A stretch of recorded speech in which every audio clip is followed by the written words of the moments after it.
15 ऑगस्टला आपल्याला स्वातंत्र्य मिळालेला, पण 26 जानेवारीला आपल्याला संविधान प्राप्त झालेलं, जे डॉक्टर बाबासाहेब आंबेडकर यांनी बनवलेलं.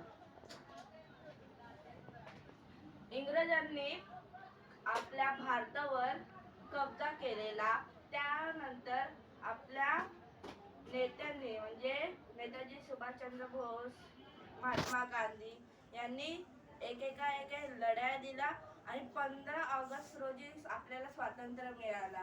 आणि नंतर डॉक्टर बाबासाहेब आंबेडकर यांची संविधानची टीम यांनी मिळून आपलं संविधान बनवलं. त्यात आपले देशातले सर्व कायदे आहेत.